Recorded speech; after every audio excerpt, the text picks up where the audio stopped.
Good evening. On behalf of the Board of Broadway Housing Communities and the Sugar Hill Children's Museum of Art and Storytelling, our founder and executive director, Ellen Baxter, and our staff, I welcome you to our first ever virtual benefit. Tonight, we celebrate our mission in providing permanent affordable housing, quality early childhood education, and enriching arts programming in our community of Harlem and Washington Heights. You will have a chance to see some of our work in action through a brief video and hear from our tenants about their experience being a part of the BHC community, and from our Sugar Hill Children's Museum artists in residence about how art fuels children's imagination, creativity, and instills a sense of justice and equality, which is so relevant today. We also pay tribute to Dr. Ana Ofelia Rodriguez, a force of nature in our community, who has touched the lives of so many artists and residents in Washington Heights and Harlem. During the event, we will hear from Lin-Manuel Miranda, Luis Miranda, Senator Jackson, Congressman Espia, and others about the wonderful legacy of Ofelia that she's leaving behind in our community. And the work in our online auction will illustrate the exhibition history that Ana Ofelia has curated these past years, supporting the careers of so many artists and bringing art to our community. This year, we wrap up the centennial of the Harlem Renaissance, a period of cultural upheaval, creativity, and transformation that took place right here in our neighborhood. We will transport you to the 1920s through an electrifying performance by the Harlem Renaissance Orchestra, but not before teaching you some key steps to keep up with the beat of swing. There are many ways that you can support our work, which will be available on your screen throughout the evening. Sit, relax, and enjoy the show. Thank you for joining us this evening, and don't forget to bid and donate. Give now, give generously. Our families and children will thank you for it.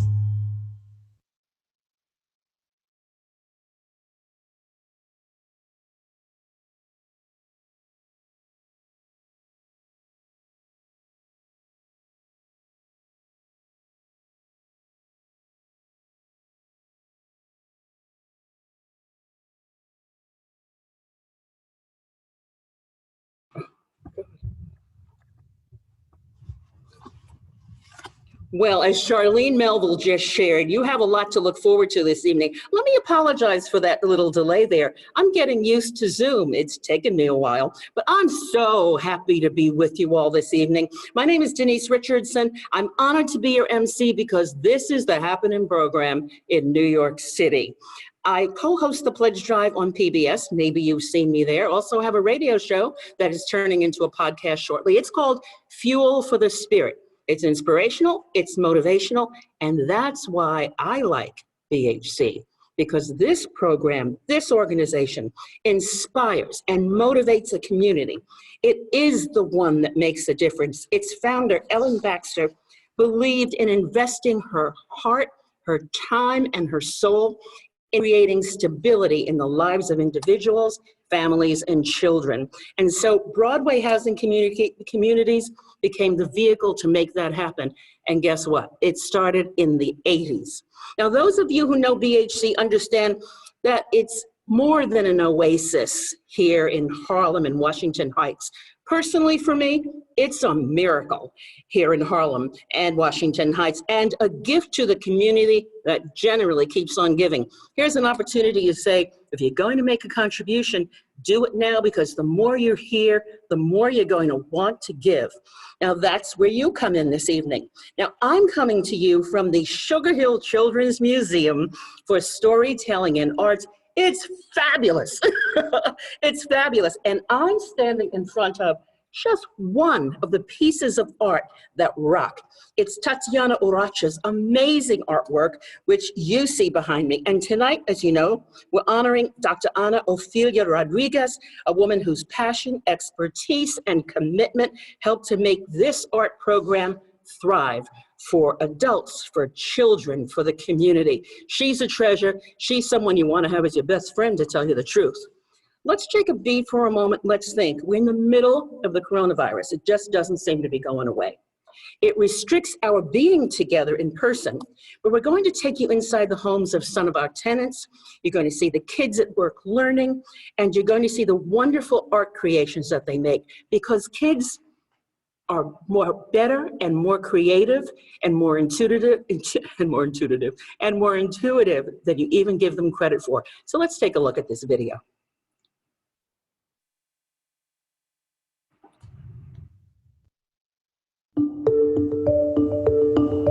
BHC has always identified itself as an activist organization to make something happen, not only to talk about it, write about it, think about it, but actually create justice for children and adults in order that they have decent, affordable housing, equal education, and access to the cultural arts. Sugar Hills apartments, there are 124 apartments here. 50% of them were reserved for residents of this community.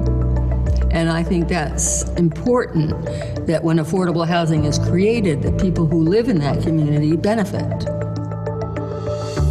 They're giving a lot of people that are in that low income base an opportunity that they don't have to just go into their family's home or live in a shelter. From the beginning, I love the architecture, the way it built. Every day I see I open that door. Every day I see the museum. I see the neighborhood when I'm going to work. Every minute, every second, I enjoy that place. It became evident, especially when we started to house families with children, that the schools in our neighborhood were unsatisfactory as well. So we created our first early childhood center in 2003. And once we learned how to do that, I don't think we do another building without an early childhood center. Viola went to the Sugar Hill Children's Museum School for 2 years, for the Threes program and also for pre-K. And we loved it. Sugar Hill, opening up the school was like opening up a pearl. It was just a gem to the community. This is going to be a creation story. We named it the Sugar Hill Children's Museum of Art and Storytelling because we were dedicating as much of the Sugar Hill development to children as possible.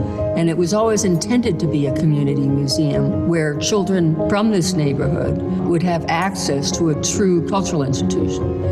That museums are not only for downtown, but they're for uptown too. This residency offers a very unique opportunity to engage with an audience that artists typically don't have an opportunity to engage with. I learned more from these kids than they learned from me. They're open, they're willing, they're forgiving. And it's like, wow, this is actually like everything that I want to be as an artist now. There are great exhibits that rotate, usually pretty interactive and very interesting. It's a wonderful resource for us. This was a place where neighborhood kids could come and hear stories. Unfortunately, some of the kids in the neighborhood never get a chance to leave the neighborhood. So this place plays a major role. I hope that BHC has a long future ahead and that this museum and the 2 preschools will continue to be oases for children and families who believe in justice. It's a relief these days, given the harshness of the racism we witness, to come in to Sugar Hill and to the museum and preschools and see it can be a different way. It is possible, and it's remarkably simple.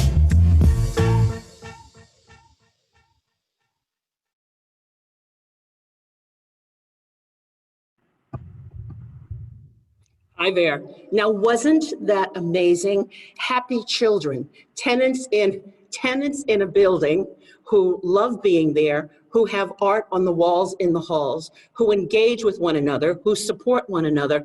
What more can you ask for when people are doing right by people, enhancing dignity and respect and giving them a sense of well-being? Well, I thought who we really needed to hear from were some teenagers, because maybe not having a home before may have been unsettling. I would imagine it's been unsettling because thousands and thousands of kids and families are going without in New York City. And so I wanted to hear what these young people had to say. So I came up with a few young ladies a few days ago Let's listen.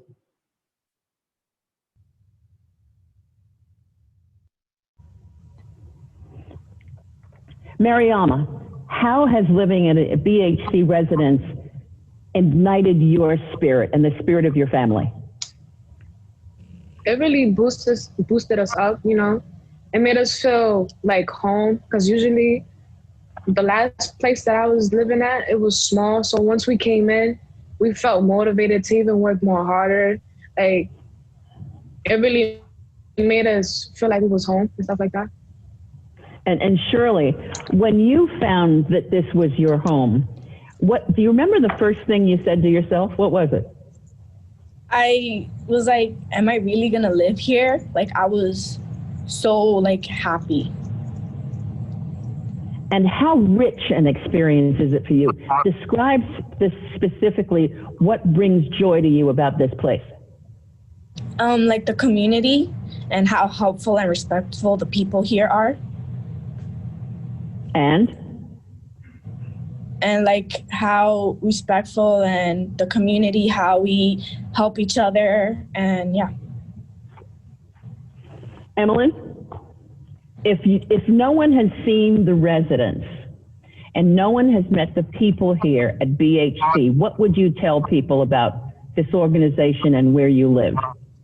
I would tell them that we're a big family. I feel like we all respect each other and that we all really like being involved, and that we're all interconnected with each other because we love this community, and it's really nice living here, being a part of it too.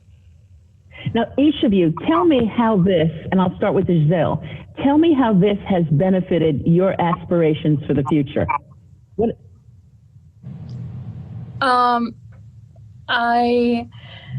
It's helped a lot with keeping me motivated, having to see other people in the building, going to work, coming from work, going to school. And not only that, also even working in the building has kept me like organized, has helped me with my experiences and just like interacting with other people, and even like networking with my neighbors, and even like people just in the community itself has helped a lot. What I see in you young ladies is that you're comfortable with talking to anyone. So Mariama, as Giselle described, how have your aspirations been improved? And how does your future look as you see it? I say this building really gave me a lot of opportunities, like working at the age of 14. You know, some teens are like just like going to school, but then they actually gave me the opportunity to even get a job. Not many people or teens have that type of opportunities and stuff like that. And they also helped me with school. It really keep me organized, like what Giselle said, and in place. Like, they had homework clubs. It really kept my grades good and all of that. Oh, good for you. Good for you, Shirley. What about you? What does this feel like to you for the future? For me, it feels like I want this for the future. Like, I want a community like this, the motivation. I don't want it to like not be the way it is here. So let me ask you, ladies, did you participate in the election recently? I did, yes. You did? And tell me, what did that mean to you? It felt like I had a voice, like I had mattered, like I can go out and get my voice heard. And especially like the building itself kept pushing us to vote, there would always be like voter registrations at the entrance. And yeah, I felt heard.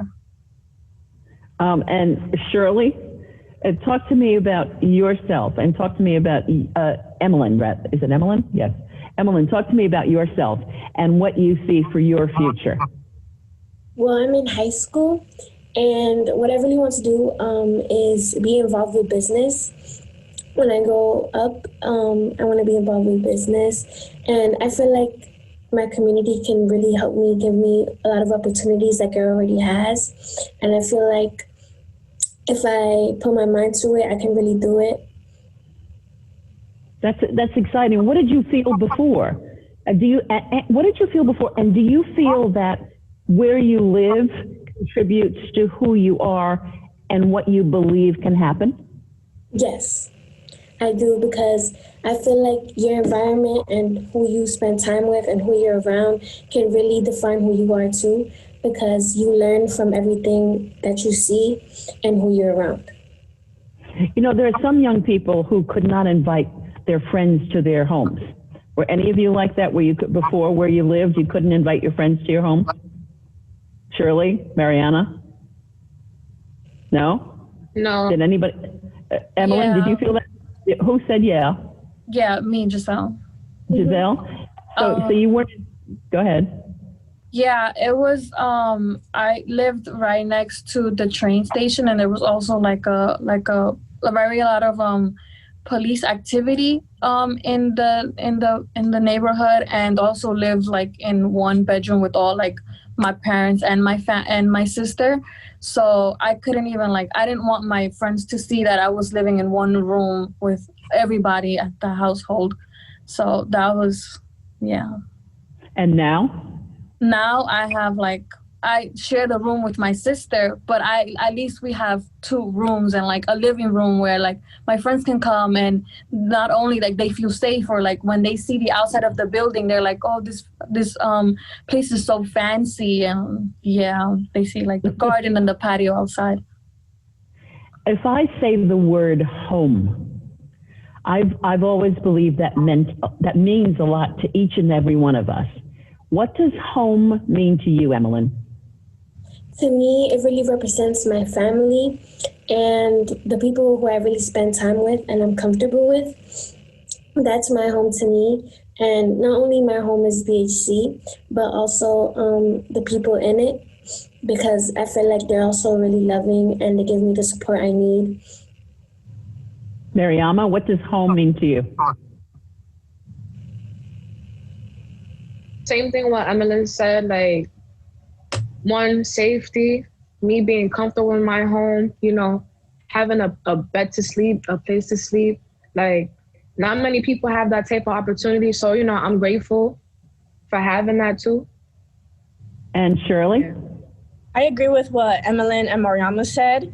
And it's the community is what builds that home. It's not really the building itself. It's the community.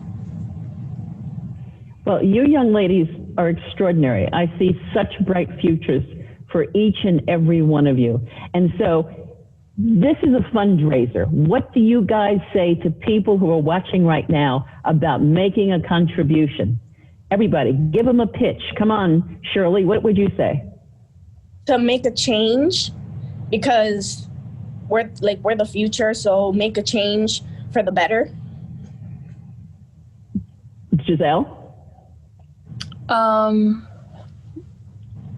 Buy all the stuff that there is. Yeah.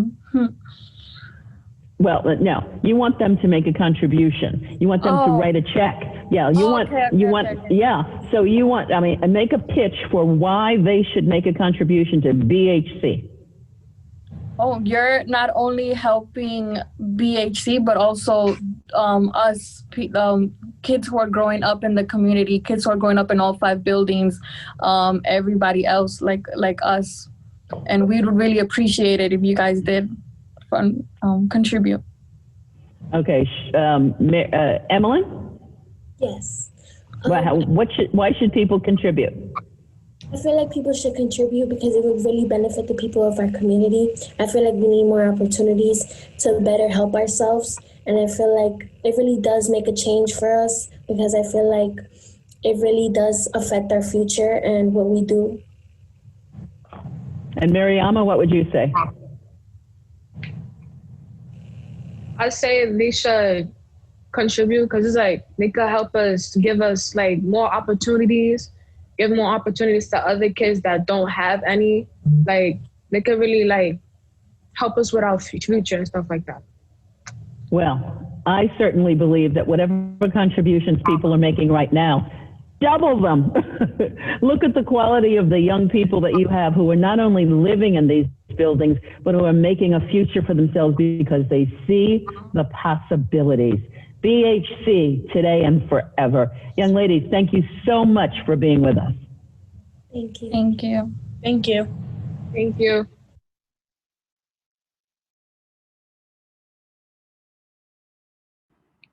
I used to say, saving a child is an investment in our future. What I would say after tonight's virtual benefit is that saving BHC, investing in the future of BHC, keeping it thriving, making it the model program for across the country, is an investment in individuals. It's an investment in families. It's an investment in young people. Listen to these young people. Listen to what they had to say. Listen to what having a home meant to them, being able to bunk with your sister as opposed to being in one room, being able to have a bed as opposed to not having a bed. I've done the stories over the years of young people having little to nothing, families having little to nothing, and people pointing fingers that it's their fault. Well, I'm going to take I take personal. That's an insult to people. And it's an insult to people because so many try and try and try and run into obstacle after obstacle. But what Ellen Baxter taught us was that if you have a dream for change, all you have to do is work at it and you can make the change, because the change is providing an atmosphere. Just look at this museum, and then you look at the residences that people are living in, the pride with which they live. It's amazing. So when you're making a contribution right now, if it's $10, $50, or $100, let's double it right now, because investing in Broadway housing communities is an investment in the future. This program needs to thrive. Now, let me tell you something. For those who are making a $300 contribution, free books for children. $500, a holiday dinner for families and tenants. Don't worry, social distancing. $1,000, an art making workshop for children ages 3 to 8. $25,000, you get an exhibition at the Sugar Hill Children's Museum. So there are opportunities for everyone. And whether it's $2 or $25,000, it's valued because you gave it from your heart. Because these folks, makes me want to cry. These folks work from their heart for each and every person that is living in their facilities. And when the kids, imagine how so many people tell kids to be quiet, speak when you're spoken to. I used to draw within the lines. I thought that was the way life was. And yet these kids are, draw what is in your heart. Give us your perspective of life. Can you imagine what that makes a child feel like? Free to speak up, free to participate, free to be a friend. They're learning so much here. And I might be going on a little too long, but I can't tell you enough how I love this program. I hope you do too. And along the way, we're going to hear from Luis Miranda. I think he has a famous son, but we'll talk about that later. But now, let's talk a little about the Harlem Renaissance. Tonight, we're celebrating the wrap up the centennial of the Harlem Renaissance, which came to life right here in this neighborhood of Sugar Hill. My mom used to talk to me about it all the time. While you make your donations, please welcome Paul Baudry and the Harlem Renaissance Orchestra. He's performing the Broadway, composed by Wilbur H. Byrd, right here from the Sugar Hill Children's Museum. Take it away.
by myself, but that was wonderful. The Harlem Renaissance Orchestra, I'll get that right.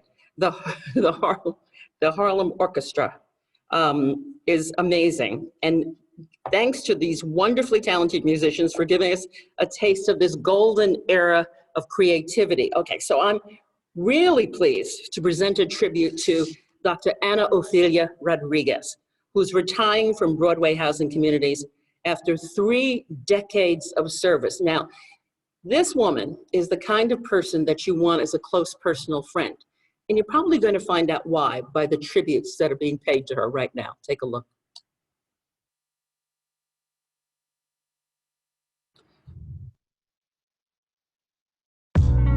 Hi, this is Congressman Adriano Espaillat. I want to congratulate Ofelia Rodriguez on her lifetime contributions to our communities. At Broadway Housing and in our community at large, she has been an exceptional force of nature. And she works with seniors, she works with the arts, she works with housing, and she does a tremendous job for all communities throughout the district. I know her for many years, and I consider her a good friend, and she has a tremendous soul, and I know somehow she will not go away completely. I am sure that she will stick around and help out in some way, shape, or form. But I really want to congratulate her for all she's done for me, for my constituents, and the entire community. Congratulations, Ofelia, on your 30 years at Broadway Housing Communities. It's been an incredible journey where I've been able to participate with you in bringing culture to this underserved community, to the residents of Broadway Housing, and just enriching everyone's lives by your presence and your work. I truly appreciate what you've done, and I'm looking forward to seeing the new things that you're going to be doing in the future. You're like, an oasis in a vast desert, enriching people's lives. So I really appreciate that and want to support you on your future endeavors and wish you well. So keep on, doing the good work that you do and bringing the magic. I'm so proud to honor the work of Ofelia Rodriguez as a longtime director of community partnerships with Broadway Community Housing. And let me tell you, I've dealt with her many times, and I say to you that no one has the knowledge and skills and savvy like Ofelia. She gets the job done. And I worked very closely with her during my time in the city council to help secure initial funding to do their work. And once they had that initial seed money, more funding came flowing in at the city, state, and federal level, which was so exciting to be a part of. And that is because of the success over 3 decades. It had to do with Ophelia's ability to navigate the political environment while staying true to the community. And she is a strong and decent person, someone I'm grateful to count as my friend. And I wish her all the best in the next phase of her journey. So, Ofelia, to you, mwah, mwah, mwah, and a big virtual hug that we love you. And enjoy yourself and enjoy life. Stay healthy. God bless. Don't know where to start when you've known someone for 35 years. But I'll start with being in the trenches together with Ofelia, making sure we elected the first Dominican to a position of power in the city of New York. That's how far we go, and how she has dedicated so much of her time to support the arts, to support the artists, to create institutions in our community where artists are supporters. There's nothing in the arts up here in Northern Manhattan that Ophelia is not involved in. And that's not just on the macro level, but on the micro level. If I know I'm having a birthday party for my 5-year-old at the Sugar Hill Museum, I know Ophelia is going to make it her mission to make sure those kids have an unforgettable time. So we love you, Ophelia, y felicidades. Love you. Good evening. Buenas noches. Tonight we honor the life and legacy of Ana Ofelia Rodriguez. As you've heard from others, Ofelia has dedicated her entire adult life to public service, the arts, dignified housing, and supportive services for those who need it. And I will venture to say what perhaps is her most lasting legacy: mentorship. Ofelia has adopted so many of us in this community. I am grateful for meeting Ofelia as a teenager just arriving from the Dominican Republic. Ofelia educated us, Ofelia pushed us, and she fought for us. And now there are men and women, young and not so young, that all benefited from her service. Ofelia taught us the value of hard work, tenacity to get things done, resilience to pick ourselves up when things weren't going so well.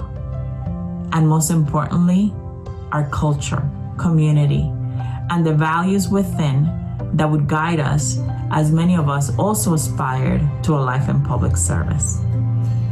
Thank you, Ofelia, for everything you have done for all of us. Congratulations on your retirement. You deserve nothing but the best. Everyone, I am so glad to be here with you tonight. Please welcome Ana Ofelia Rodriguez. Good evening, everyone. I would first like to thank the Board of Directors, staff, and the brilliant Executive Director of Broadway Housing for nominating me as one of the honorees for tonight's gala. I thank Ellen profusely for allowing me to do the thing I love to do. I love art. I love being with people. I love exchanging ideas with other people, and that happened.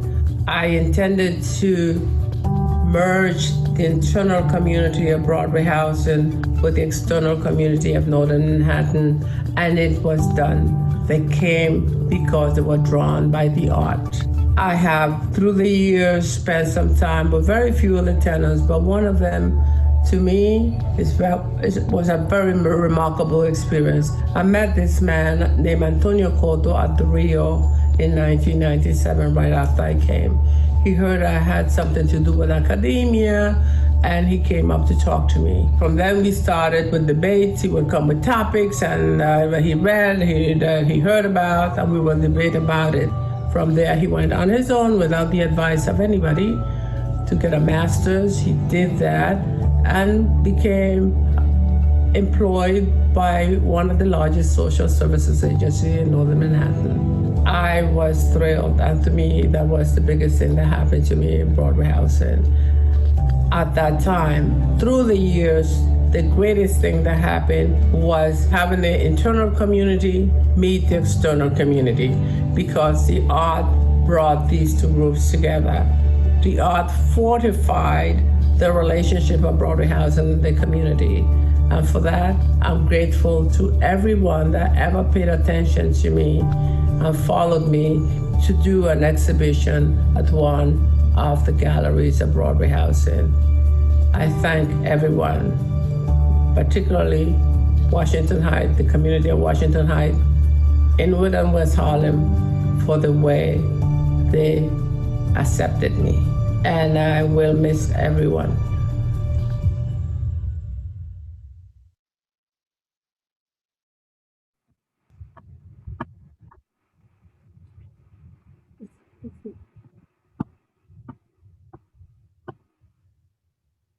Congratulations to Dr. Ofelia Rodriguez on receiving such numerous testimonials, such heartfelt testimonials.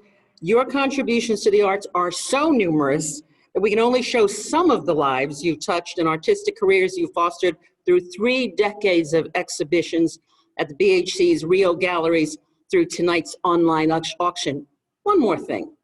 She charted a course, learned by her example, And if you want to really pay her an honor, pick up the mantle and start doing the kinds of work that she's been doing. If Ophelia could think this up, if Ophelia could be as committed as she is to the arts and to young people, then so can you. Just invest in your future by learning from her. Well, speaking of artists, did you know that Sugar Hill Children's Museum has an artist in residence program? You're about to hear from two of our artists about their experience with a little surprise thrown in.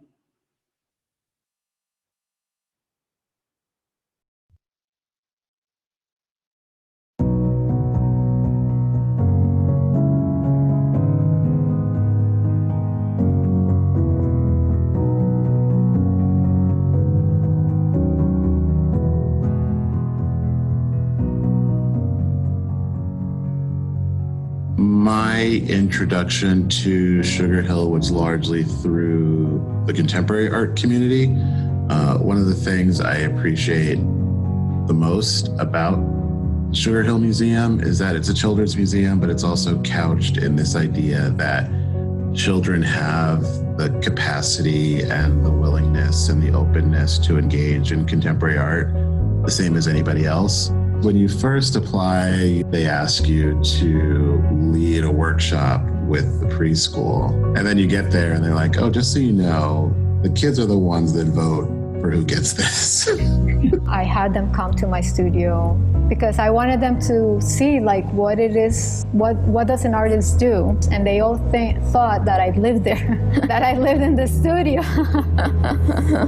Which to some degree you do spend a lot of time there, but yeah, but that part it was funny.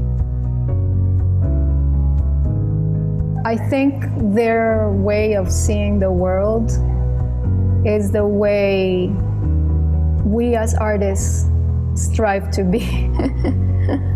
I try to look at the world the way they are. I think they see the world from a more pure place without too much judgment.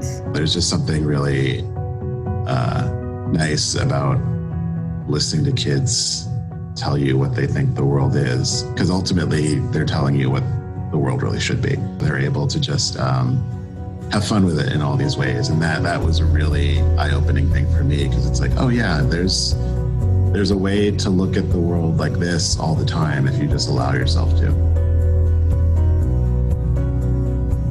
You get to almost like learn the thing for the first time all over again, numerous times, because you're seeing someone process that information and try to reconcile it within themselves. And through going through that work with them, you're rediscovering all these other aspects of these things. So I always just think of it as this mutually beneficial exchange. And then I always feel guilty because I sometimes feel like I'm getting more out of it.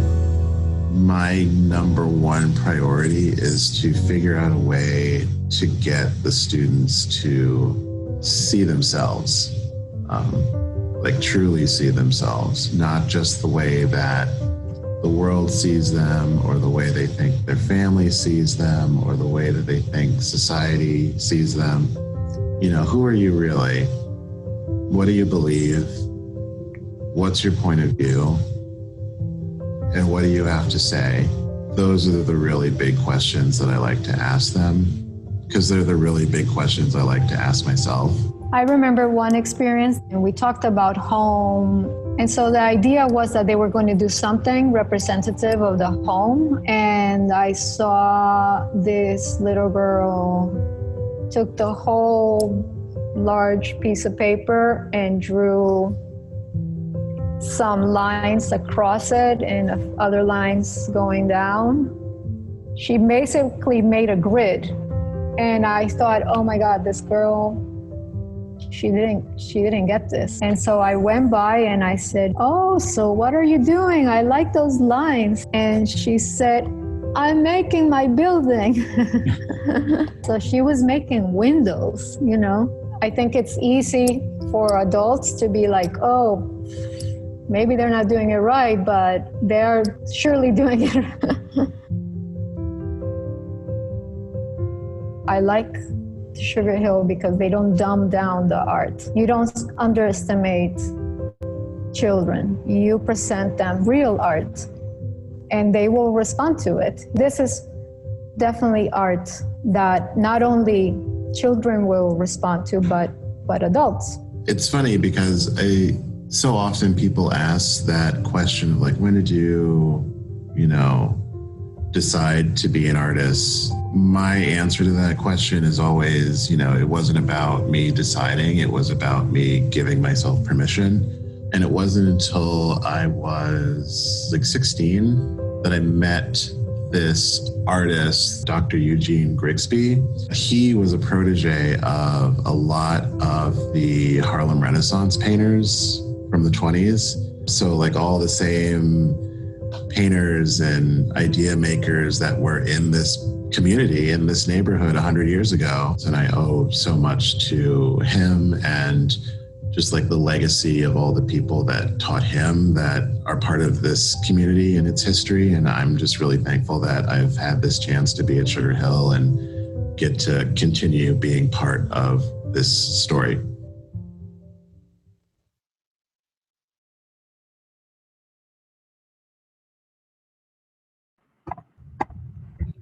This is extraordinarily amazing. Imagine children deciding on who the artist in residence is going to be. What I particularly liked was what you ask a child, what do you believe? Instead of, what do you want to be when you grow up? Oh, what do you like to color? What's your favorite subject in school? Rather, what do you believe? What's your point of view? And what do you want to say? Now, how many people, parents, you're sitting there, you're watching right now, how many of you have ever asked your kids those questions? How many of you have broadened the opportunity for that child to be thinking? They're observing the world, hear what they have to say. And so we want to say, oh, good news, over $38,000 so far. And I was looking at the artwork on the online auction. Have you been there yet?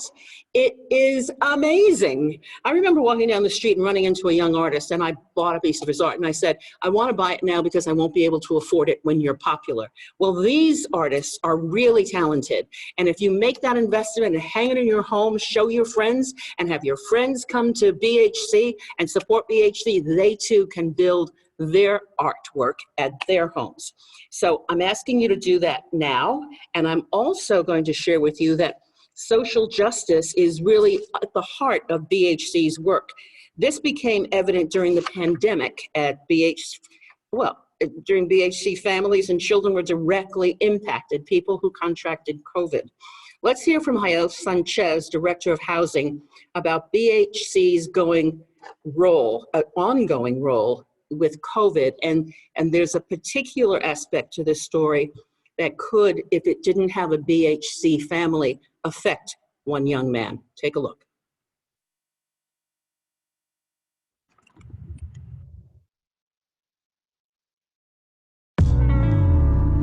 Good evening, everyone. My name is Jael Sanchez, and I'm Director of Housing for Broadway Housing Communities.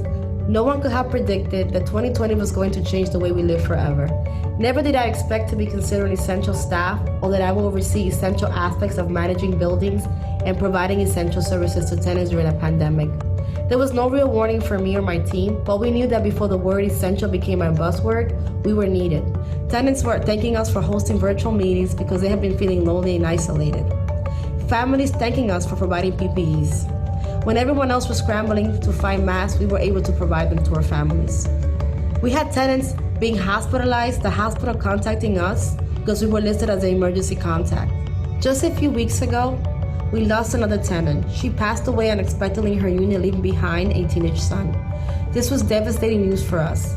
But because of the connection we had with this tenant, we knew we had to find a way to come together. We had to devise a plan to ensure her son doesn't end up back in the shelter system. It sounds simple, but it will take all of our superpowers combined to ensure we can provide a safe pathway for this young man to remain housed and on track for a higher education. Despite these hardships, the same families have risen up to the challenges brought up by recent events and instilled hope in all of us to keep going. They've come together as a community in ways that we never expected, proving once more that our unique model of creative placemaking and community building works. Throughout this pandemic, many of us felt helpless and often asked ourselves, what can I do to help? Or where can I have the highest level of impact? And tonight I'm asking you, what can you do to help and where can you have the highest level of impact?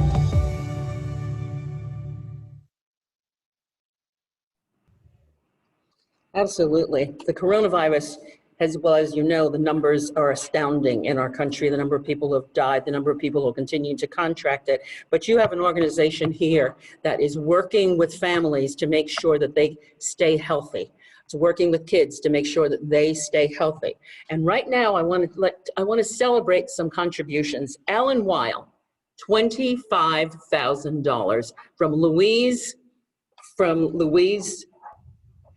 and Alan Weil. Sidley Austin Foundation, $25,000. And Susan McKenzie, $10,000. We want to thank you very much for those contributions. Now, when you hear that, you don't get scared off, because your contribution of $25 can provide art supplies for a child. Whatever you can afford, make that contribution now, and you'll be able to see faces and all of that, faces that you're helping on a day-to-day basis. Now, if you haven't placed your bids yet, why not? Please go to the chat on the right side of your screen, click on the link, and take home a wonderful work of art this evening. Did you hear me? Click on the link and take home a wonderful work of art this evening. You can also donate the works to BHC to ensure that the legacy of these artists remain in the hallways of our building. Absolutely in the hallways of our building. I have a little story. I heard that someone was walking through the building and one of the paintings was missing. And so they, well, where did it go? A young man walks up and he walks up with the painting. He said, "It fell down, I had to fix it." Everyone appreciates their living environment. It says, you know something? It says, I am somebody, and I deserve my living situation, and I deserve to be healthy, and I deserve to have a family and provide for that family in a way that's with dignity and respect. And so there are 4 ways with which you can give, and they're on your screen right now, and you can do this. So, but right now, get out your cell phones, everybody. I can't hear you. I'm get into your pocket, get it out of your bags, get your cell phones, and text BHC 2020 to 76278. BHC 2020 to 76278. And you're not allowed to say, I don't know how to text. You're not allowed to say that. You ask the person sitting next to you, or call a friend and ask the friend how to do it. Now, this is something I'm excited about because when I was a kid, my mother taught me how to dance, and she taught me how to do Lindy. But the problem came when I had to dance with a guy. I was always leading. That never went well. And so tonight, you have an opportunity, because we're talking Harlem Renaissance here, to see the Lindy Hop at work. We're getting a lesson. Those of you who can stand up and try it out. Samuel Coleman and Carmen Carricker from Harlem Strutters Dance Company is giving us a sample lesson right now. Pay attention so you can do the Lindy Hop.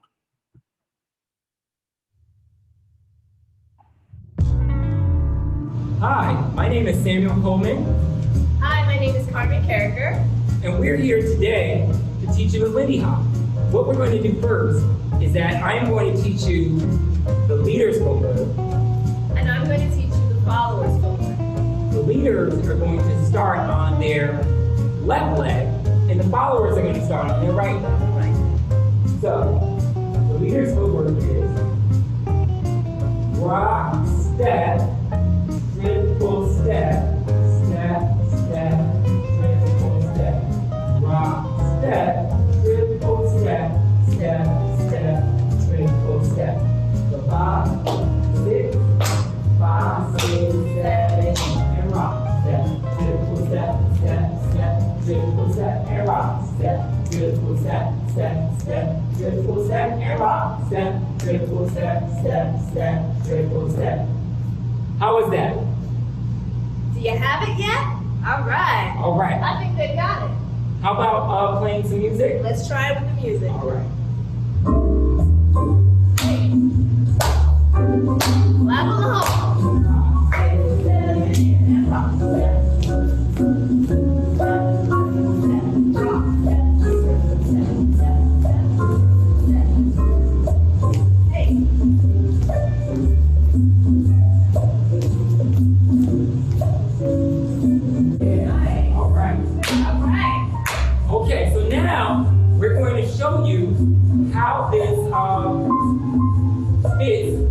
part. What I'm going to do as a leader right now is I'm going to offer my left hand to Carmen,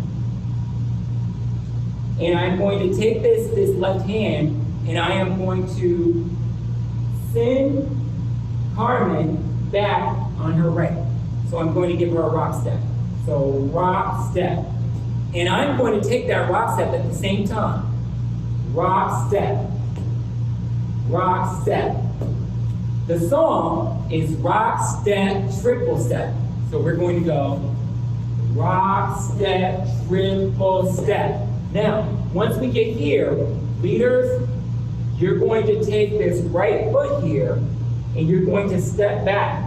Because I'm connected to Carmen, watch what happens. Step. She comes forward. The only thing that I have to do is I have to get out of Carmen's way, and she is going to come down that line, and we're going to end up back where we started. So to break it down nice and slow, we're going to go rock, step, triple step, step, step, triple step. Try that again. Rock, step, triple step, step, step, triple step. How's that? How'd you do? Yeah? You ready to do it with some music? Let's do it with music.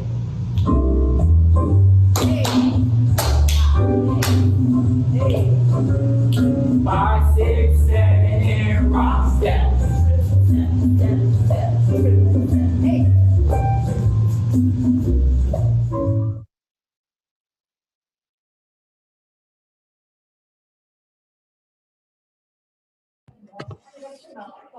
Okay, I know it's easier for some of you to do the electric slide than it is to follow those steps, but I suppose if you went to the Harlem Strutters Dance Company, you could learn how to do it.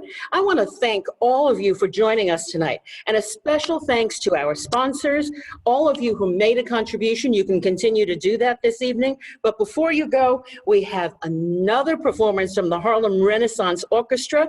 They're performing All of Me, composed by Gerald Marks. And there's a message from one of our own students, Elias Garcia. Have a wonderful holiday, safe, especially.